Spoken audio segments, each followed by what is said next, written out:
Hello and good afternoon, Professor Witten and fellow Com2 students. My name is Stacy Chris. For my term paper, I wrote about adolescent peer pressure. I chose this subject because it is something that as adolescents we all dealt with. I stated in my paper I would consider it to be a silent killer because not all adolescents admit that they're dealing with it or the seriousness of it.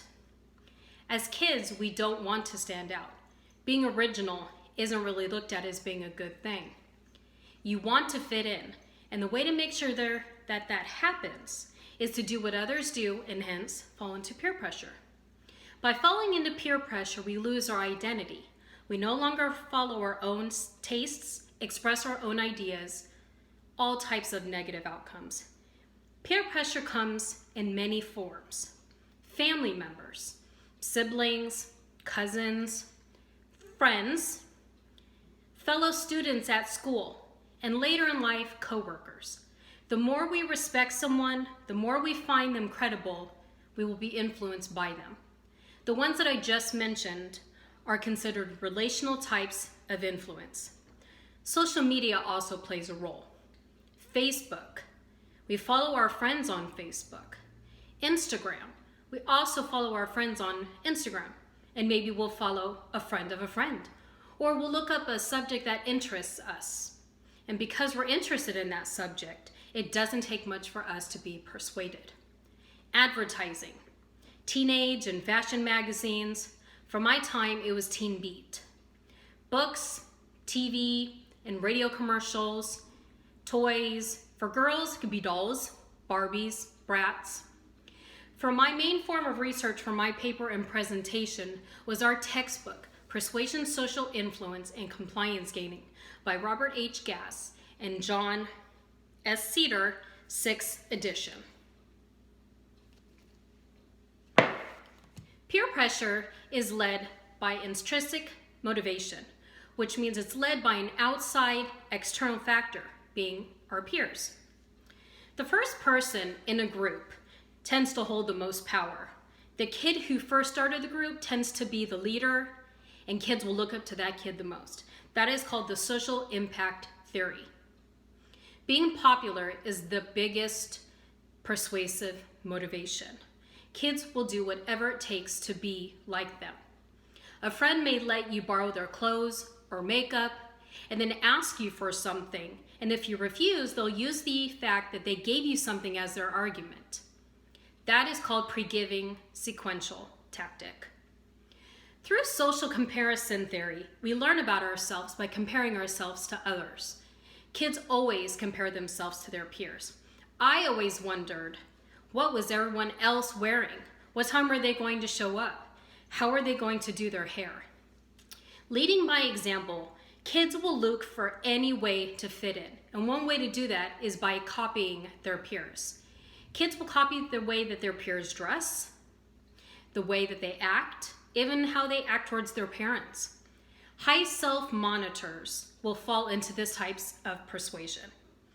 Kids will use fear appeals. If you don't do what I say or what I do, you can't hang with me anymore and no one will like you. This kind of reminds me of the kind of behavior you'd see on a Lifetime movie.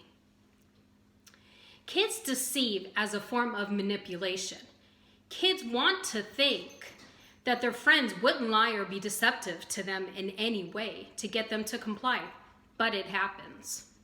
Kids don't learn veracity effect, being able to detect deception, until later in life, when they find out who the true, authentic people are in their lives. But not all peer pressure is negative. There's something called positive peer pressure.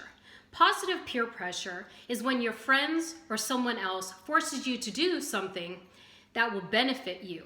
For instance, getting you into extracurricular activities, sports, music, drama, choir, things that keep you busy, even as well as the way you eat, might even get you to eat better. One of the advertisements that I showed in my paper was from A Christmas Story.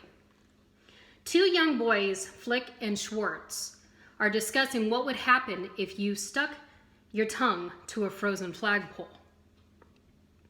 Schwartz dares Flick to do it, and well, the rest is history. Flick's tongue is stunk to the flagpole and now regrets falling into peer pressure. In order to help kids not fall into peer pressure, it starts with the parents. It's the job of the parents to speak to their kids about it and explain how to avoid it. PerYourLifeCounts.org. Here are some techniques to help you not fall into peer pressure. Ask 101 questions.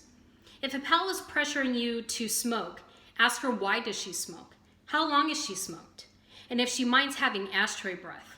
That actually is probably the most influential comment because no kid wants to smell bad. Say no like you mean it. Make eye contact with them and say no forcefully with authority. The more certain you are in your refusal, the less people will bug you. Back up a no with a positive statement. For example, if you're turning down an offer to smoke weed, say something like, I like my brain the way it is, thanks. Be repetitive.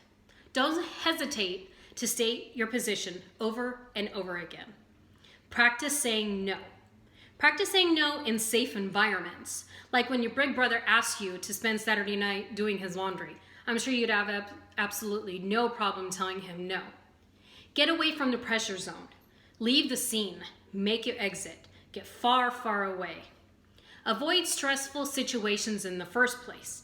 If you know there's going to be alcohol or drugs at a party, make other plans. Don't even show up and put yourself in the situation. Or if you're going out with a guy, avoid being alone with him. Anywhere he might pressure you to get more physical than you want to be. Use the buddy system. Find a friend who shares your values and you back up each other. Consider the results of giving in. Take a moment to think about the consequences of your actions. Kids are usually present-minded individuals. They tend to focus on the short-term consequences of their decisions, not long-term. Don't buy the line that everyone is doing it, because the truth is, not everyone is doing it. And don't pressure others. Watch out for any subtle forms of pressure that you may be exerting. Evaluate your friendships. If your friends are always bugging you to do something that you're not comfortable with, remember that true friends will like you for who you are, not who they want you to be. And last but not least, find new friends. If you decided that your friends don't have your best interests at heart, search out new friends who share your values and interests. I don't know if kids will ever be able to escape the pressures of their peers, but if we are able to prepare them and give them the tools, hopefully they'll be less likely to fall into it. Thank you.